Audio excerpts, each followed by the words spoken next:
Voilà, nous allons parler du processus électoral avec un analyste politique pour certainement épingler pourquoi voter, pour qui voter, autant de questions qui reviennent certainement. Est-ce qu'on doit voter parce qu'il y a des polos? Est-ce qu'on doit voter parce qu'il y a des foules? Nous allons essayer d'analyser. Monsieur Rodrigue, bienvenue. Merci beaucoup, cher David. Vous êtes beaucoup plus intéressé à cette question, alors qu'il y a des jeunes comme vous qui ont postulé, vous n'avez pas voulu postuler. Je pense que les élections sont très importantes pour la conduite de notre pays. Postuler, c'est un droit et un devoir, mais c'est un droit qu'on doit exercer avec responsabilité. On ne doit pas le prendre à la légère parce qu'on est en train de prendre en charge la destinée de toute une nation. Donc, ce n'est pas en précipitation qu'on doit postuler. On doit postuler quand on se sent prêt et puis quand on se sent utile pour servir la nation dans la sphère politique, parce qu'on peut servir la nation aussi autrement. Est-ce que notre continent, et plus particulièrement notre pays, est à même ou est mûr pour voter? Je pense qu'on doit commencer quelque part. Vous savez, en 2005, précisément, je crois, les 18 et les 19 décembre 2005, le peuple congolais, 15 millions de Congolais ont décidé de voter pour notre constitution, ont décidé d'aller aux urnes pour choisir une nouvelle constitution qui est l'escabeau de la Troisième République. Et 84% de ces 15 millions de Congolais ont dit oui à cette constitution. Et vous savez, cette constitution, déjà dans son préambule, le deuxième paragraphe, je crois, de son préambule, dit que le peuple congolais, les constituants, en tout cas le peuple congolais en 2005, a manifesté sa volonté de bâtir au cœur de l'Afrique un État de droit, un État, une nation puissante et prospère, fondée sur des valeurs démocratiques, politique, sociale et économique. Et cette volonté manifestée par le peuple congolais, telle qu'elle est renseignée dans les préambules de la Constitution, a été consacrée par l'article 1er de notre Constitution, qui dit que la République démocratique du Congo est un État de droit, uni et indivisible, souverain, démocratique et laïque. Ce qui veut dire que le peuple congolais avait porté le choix sur le mode de gouvernance de notre pays, qui est la démocratie. Donc, c'est à travers les élections qu'on a le choix ou le quitus de la population pour diriger notre cher et beau pays. Voilà, les élections, oui, mais vous ne voyez pas que ça, c'était un système occidental, alors que chez nous, Africains, on avait notre système, c'est-à-dire on avait un chef qui devait rester, et on s'est rendu compte qu'avec les élections, nous dépensons trop, mais lorsqu'on regarde au niveau des infrastructures, ça ne coûte absolument rien du tout. Alors, à titre exemplatif, pour une élection, il nous faut au moins 1 milliard de dollars. Alors que ces 1 milliard de dollars, ça peut, une fois que vous parvenez à concentrer ça, ça peut certainement aider à ce qu'il y ait des infrastructures. Est-ce qu'il fallait aller au vote ou bien il fallait chercher un autre système pour que nous Africains, qu'on se retrouve? Cher David, je veux un peu vous faire rire parce qu'il y a certains de mes amis qui me disent que Rodrigue, toi tu es très démocrate et tu aimes trop la démocratie. Nous pensons que la RDC, ce n'est pas un pays où on doit organiser les élections pour que ce pays puisse se développer. On doit plutôt soit créer notre propre système démocratique, définir la démocratie à la congolaise et choisir les autorités qui vont nous diriger de la manière la plus traditionnelle, comme le faisaient nos ancêtres. Mais moi je me dis, vous savez, il y a un adage qui dit la liberté n'a pas de prix. Ce qui veut dire les élections, la démocratie telle qu'elle est conçue aujourd'hui et telle qu'elle avait été définie, notamment par le président américain Abraham Lincoln, déjà vers le 19e siècle, qui disait la démocratie, c'est un gouvernement du peuple, par le peuple, pour le peuple. Et nous définissons aussi la démocratie partant de sa définition comme étant le pouvoir du peuple, par le peuple, pour le peuple. Et Abraham Lincoln n'a pas tiré ça du néant. L'idée ou la définition de la démocratie telle qu'elle est conçue par Abraham Lincoln tire ses origines des anciens temps, notamment 2 siècles avant lui. Je vois 17e siècle avec Thomas Hobbes et John Locke qui disaient, et vous allez en convenir avec moi, que les chefs, à l'époque, c'était les souverains absolus, pensaient que le pouvoir qu'ils détenaient venait du ciel. Et Thomas Hobbes a dit non. Le pouvoir que vous avez, c'est parce que tout être humain a des droits qu'on appelle des droits naturels. C'est-à-dire, j'ai le droit naturel de me défendre moi-même.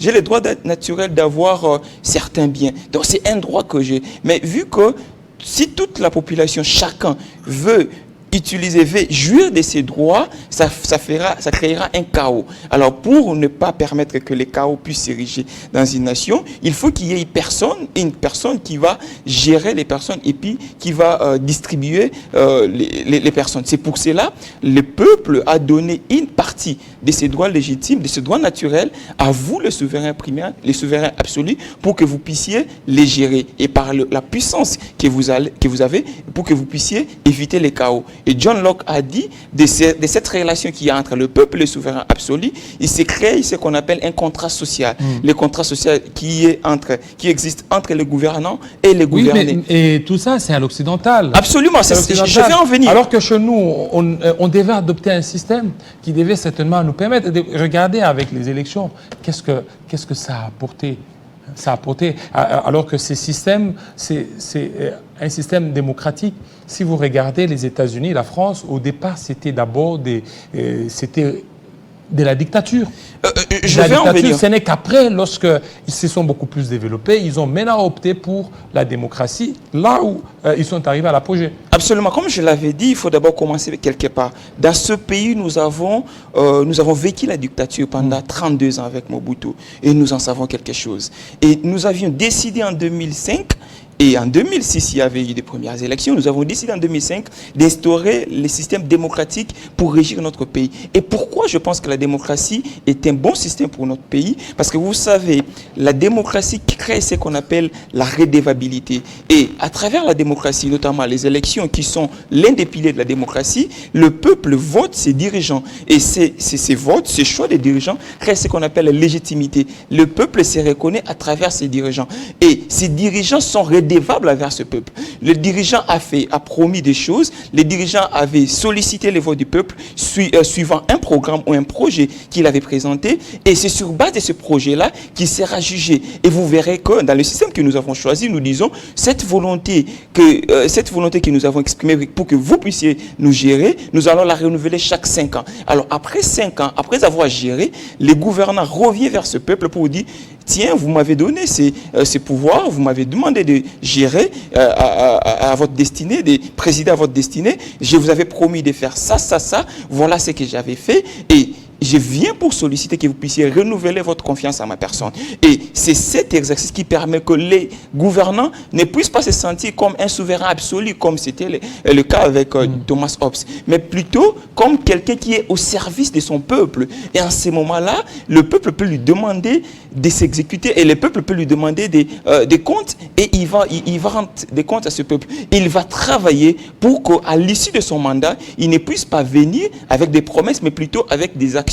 Il puisse venir dire à ce peuple-là que vous m'avez voté sur base de ce programme, voilà ce que je fais, et ce peuple va renouveler sa confiance. Et en ce moment, vous verrez que plus nous allons évoluer dans ce cycle, plus il y aura un développement qui va s'en suivre. Parce que nous avions vécu la dictature avec Mobutu, vous savez, l'état dans lequel il a laissé le pays. La dictature, oui, dans certains pays. Certains disent que la dictature a fait développer certains pays. On a l'exemple de la Chine, on a l'exemple de la Corée du Sud, mais je vous dis que les États-Unis, c'est un pays qui représente aujourd'hui, qui est le porte-étendard de la démocratie. C'est depuis l'accession des États-Unis à l'indépendance que cet État-là est démocratique. C'est la plus ancienne démocratie dans ce monde. Mais aujourd'hui, c'est le pays le plus développé. On peut pas le contester. Mais dans des pays où la dictature a fait développer le pays, c'est parce qu'il y avait des leaders. Il y avait des leaders qui avaient une certaine vision éclairée pour leur pays. Et au finish, même s'ils ont réalisé cette vision, au finish, le peuple s'est rendu compte que non, on ne peut pas continuer avec la même personne qui est en train de réaliser ce que lui, il pense être bon pour nous. Nous voulons avoir des personnes qui vont faire ce que nous, population, pensons être bon pour nous. Donc c'est pour cela... C'est bien de parler. Le problème, c'est le vote, oui. Il y a un problème aussi des timings, le temps. Le temps, c'est-à-dire que pour un pays comme la RDC, 5 ans pour un président de la République, c'est vraiment difficile qu'il puisse réaliser tout ce qu'il a promis. Il faut au moins beaucoup de temps. Alors, vous ne voyez pas qu'avec ça, c'est que 5 ans, élection, et que le président qui est là, il ne fera absolument rien du tout, et le peuple continue toujours à souffrir, continue toujours à vivre dans la misère. Cher David, vous savez, le plus grand problème avec notre pays, c'est l'homme, en fait. La RDC a tout. Dieu nous a bénis. On a plus de 1100 ressources naturelles. On a, je parle en termes de minerais. On a 80 millions de terres arables. D'ailleurs, la FAO avait dit, avec cette potentialité, nous pouvons nourrir toute l'Afrique, les États-Unis et l'Europe. On a presque tout. Mais ce qui nous manque, c'est l'homme. Mais aussi, à côté de l'homme, ce qui nous manque, c'est l'amour du pays. Beaucoup sont en train de concourir, beaucoup sont en train de vouloir obtenir le pouvoir pour gérer. Pour eux-mêmes, peu sont en train de compétir pour le Congo. En fait, le Congo devait être notre idéal. Nous sommes en rupture avec ce qu'on appelle la collectivité. Nous voulons, chacun veut gagner, chacun veut aujourd'hui devenir député et profiter de 21 000 $ et j'en parle. Mais le problème, comme je l'ai dit, si aujourd'hui tout le monde commence à penser Congo, ça fera en sorte qu'il n'y aura plus de rupture parce que nous aurons ce qu'on appelle des programmes structurants. Le problème avec le Congo est que généralement nous avons des politiques qu'on appelle des politiques des politiques qui sont liées aux problèmes posés à un certain moment, à une certaine période. Nous n'avons pas de politique à long terme. Alors, je peux vous donner l'exemple de la Tanzanie, qui est non loin de chez nous. Vous avez le fait président Magufuli, ce qu'il a fait de ce pays en 5 ans. Nous, avec les potentialités que nous avons, nous pouvons pas changer le pays en 5 ans, mais nous pouvons mettre le pays sur la voie, la bonne voie de son développement. Et pour ce faire, il nous faut mettre en place des politiques, non pas conjoncturelles, mais des politiques structurelles, des politiques qui visent, qui sont en phase avec nos potentialités. J'ai parlé des terres arabes, 80 millions de terres arabes. Mais qu'est-ce qui fait qu'aujourd'hui, près de 21 millions, plus de 21 millions de Congolais vivent dans une situation de précarité extrême en termes de l'insécurité alimentaire, qu'à 71% d'enfants congolais vivent de la malnutrition aiguë? Mais qu'est-ce qui explique ces paradoxes? C'est le fait que nous avons des politiques qui sont conjoncturelles et non pas structurelles. Les pays tels que le nôtre, avec les potentialités que nous avons, nous devrions investir grandement dans les infrastructures. Les infrastructures notamment routières, pour construire des routes agroalimentaires qui permettront à ce que dans les fins fonds de nos villages, là où on est en train de faire l'agriculture, que les produits qui sont collectés au niveau des champs puissent atteindre la population qui en a besoin. Donc, pour ce faire, on a besoin des infrastructures. Et jusqu'à ces jours, c'est vrai avec les projets des 145 territoires qui, du reste, doit être encore bien ficelé. Mais avec ça, on voit qu'aujourd'hui, on est en train d'atteindre les couches les plus profondes de notre pays. Donc, c'est ce qui est important, mettre en place ces genres de politiques structurelles sur le plan des infrastructures, sur le plan social notamment, travailler pour rendre notre économie plus résiliente et ne pas seulement dépendre des ressources naturelles qui, vous savez comme on le dit, les ressources s'épuisent. On doit maintenant migrer vers l'économie, je dirais, plus productrice. Voilà, vous êtes chercheur. Pour vous, pour un quinquennat ou un mandat, il faut combien? Il faut 5 ans, 10 ans? Et que pour qu'un président se sente qu'il a vraiment travaillé pour le besoin de sa population. En fait, quand on parle des élections, on vise ce qu'on appelle la rotation. Dans un État démocratique, pour que la démocratie puisse être vécue dans un État, il y a également ce qu'on appelle l'alternance. L'alternance est très importante. Nul n'est, je dirais, comment dirais-je, nul n'est indispensable. En fait. Chaque Congolais peut porter sa pierre à l'édifice. Mais le plus important, c'est avoir à cœur le Congo. Pendant 5 ans, on ne peut pas développer le pays, la RDC, il faut combien, mais alors? on peut redresser alors, les il faut Congo. Combien On peut redresser les Congos, on peut faire des grandes choses, on peut faire des bonnes choses qui mettront ce pays sur je dirais, sur le chemin de son développement. Donc on n'a pas besoin de 10 ans. Aux États-Unis, c'est 4 ans. C'est 4 ans, par exemple. Et c'est là commencé depuis George Washington. Donc, ce qui veut dire, on n'a pas besoin de 10 ans, on n'a pas besoin de 20 ans, on a juste besoin d'un planning. Bon, certains diront que les réalités américaines ne sont pas celles congolaises. Absolument. Enfin, le problème, le plus grand problème avec le Congo, c'est, comme je vous ai dit, cette rupture avec la collectivité. Vous savez, quand on dit aujourd'hui Ofele, ce n'est pas un mot lingala. Cela veut dire dit aux frais de l'État. Nous, les Congolais, quand nous faisons des choses, on se dit, bon, quand c'est pour l'État, on le fait voilà, à la va-vite. Mais quand c'est personnel, vous verrez que les maisons personnelles sont construites mieux que les bâtiments de l'État. Mobutu disait quoi? Après moi, ça sera les déluges. Ce n'est pas les discours que nous, Congolais, devons tenir. Parce que quand on dit aujourd'hui en Afrique, les drames avec l'Afrique, c'est que, vous voyez, il y a un adage qui dit, en Afrique, lorsqu'un vieillard meurt, c'est toute une bibliothèque qui part. C'est cet adage, et c'est cet adage démontre... Je ne vous interromps pas. Il y a aussi, quand on dit répartir à zéro ou consolider les acquis, c'est presque le même adage. Ce que je suis en train de dire, c'est que... Presque, donc, pour dire que c'est la personne qui est là, qui est homme providentiel, sans cette personne, donc ça sera répartir à zéro.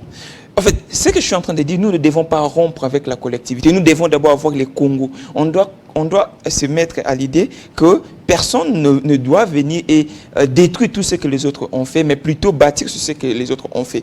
Depuis 2006 à ce jour, on ne peut pas dire que le Congo ne fait que régresser. Il y a eu des avancées, c'est vrai. Il y a eu aussi des points sur lesquels on peut... il y a eu certaines régressions. Mais qu'à cela ne tienne, quiconque viendra après le 20 décembre, si c'est l'actuel président, il doit continuer sur les bases solides qui ont déjà été mises en place et évoluer. S'il y a un autre président qui vient, il ne doit pas faire les tabula rasa et commencer avec une nouvelle perspective, mais plutôt construire sur ce qui existe, ce qui a été fait de bon et évoluer. Donc, nous ne devons pas rompre avec la collectivité et être égoïste parce que, vous voyez, les Congolais, le problème c'est que c'est moi.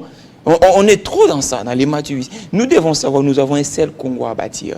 Si aujourd'hui, cher David, vous roulez avec des grosses carrosses, votre maison est présentable, pendant que quand vous sortez juste devant votre maison, les routes sont dans un état de délabrement très avancé. Les personnes que vous voyez devant votre maison sont dans une pauvreté extrême. Vous ne serez pas heureux.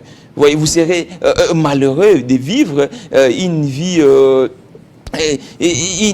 richesse extrême dans un pays extrêmement pauvre. Donc, je pense que ce qui est important, nous devons tous penser Congo et nous devons travailler pour la collectivité avant nos intérêts personnels. Alors pour qui voter?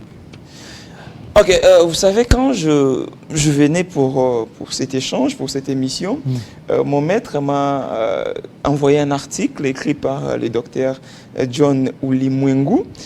Cet article dit les coûts, je suis en train de paraphraser, les coûts économiques, politiques et sociaux de l'élection des personnes non qualifiées. Pourquoi j'ai trouvé cet article intéressant? C'est parce que je pense que dans notre pays, le plus grand problème auquel nous faisons face, c'est l'homme congolais. Pourquoi je dis l'homme congolais? Parce que, vous savez, Dieu nous a tout donné. Nous avons des ressources naturelles, mais pour changer ces ressources naturelles en richesse, c'est l'homme. On dit toujours, nous avons besoin des institutions fortes et non pas des hommes forts, mais les personnes qui façonnent ces institutions fortes sont les hommes. Donc, on a besoin aujourd'hui de voter pour des personnes qualifiées. Quand je parle de qualification, ce n'est pas en termes de diplôme et tout, mais la qualification en termes de vision et de compétences. Vous avez une vision claire et vous avez des compétences pour réaliser votre vision. Et cette vision, elle est présentée sur base d'un programme.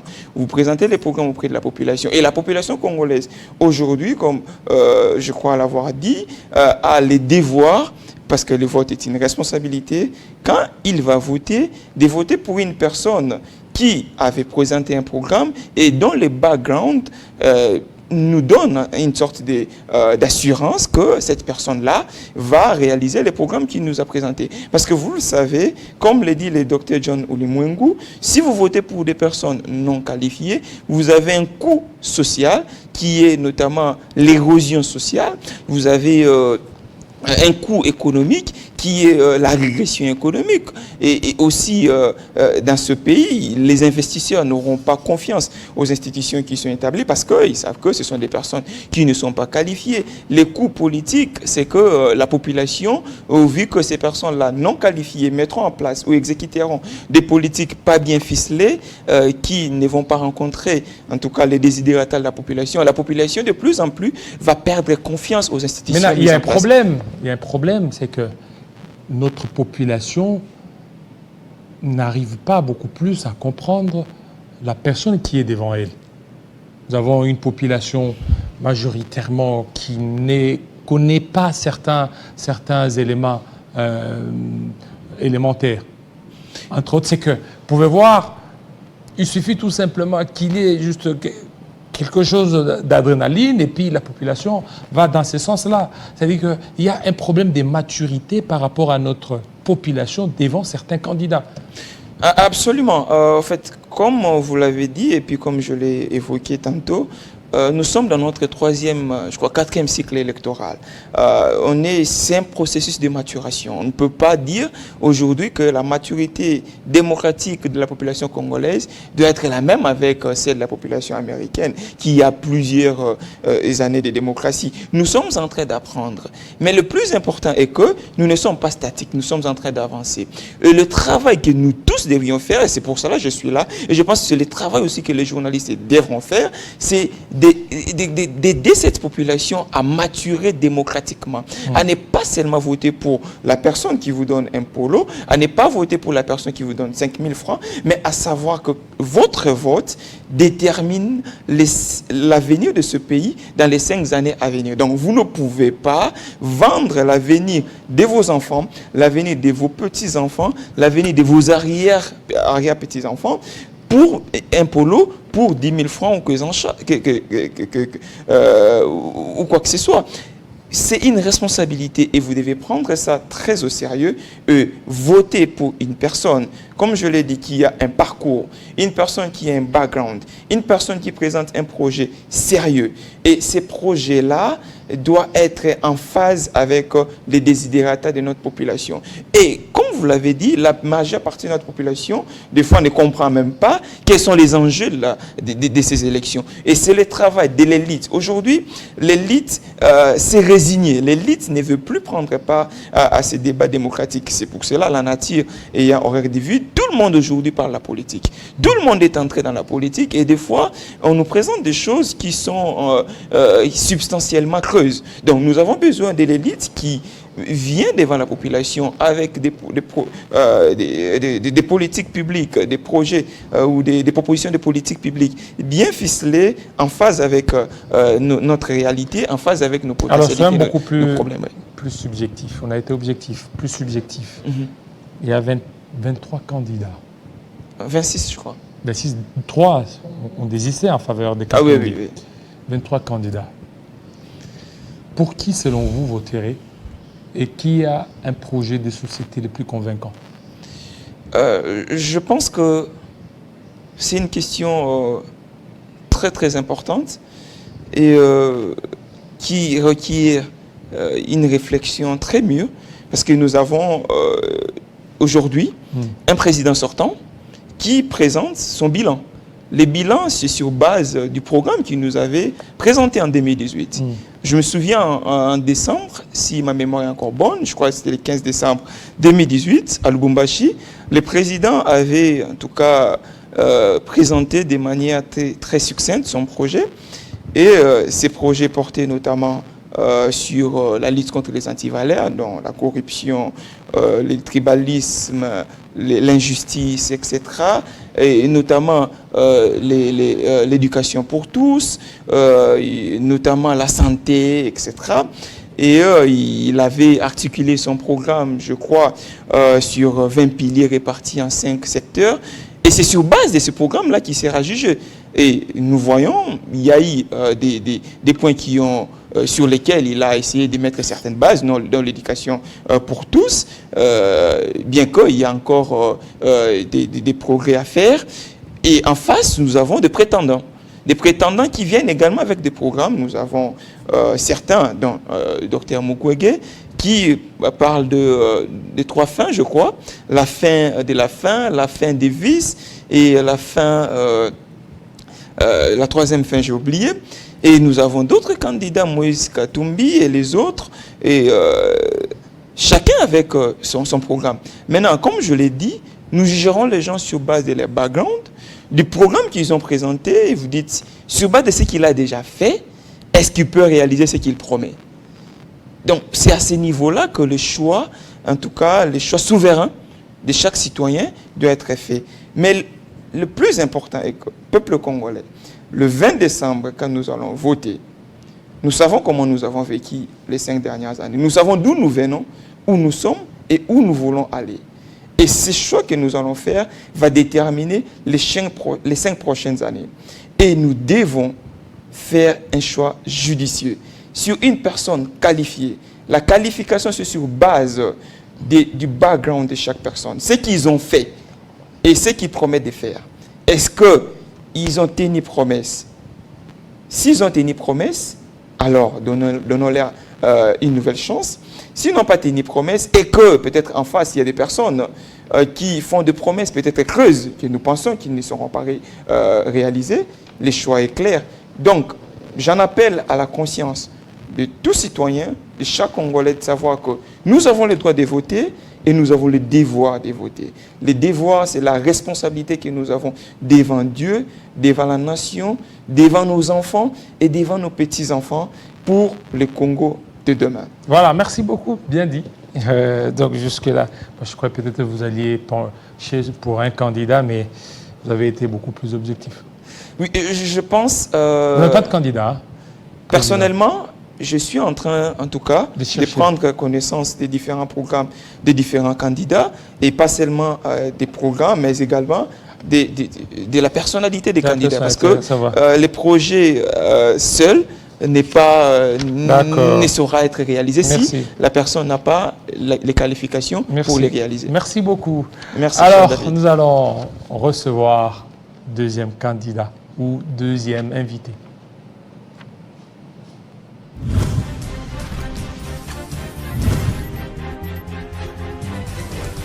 Je vais vous demander de ne pas vous battre entre vous. Ne vous détruisez pas. La politique est une chose. Elle a son champ de bataille. C'est les campagnes électorales et les urnes. La vérité des urnes. Chers jeunes, sachez-le. Quand nous, les acteurs politiques, quand les hommes politiques, on fait nos arrangements, on fait nos accords politiques, on ne vous appelle pas.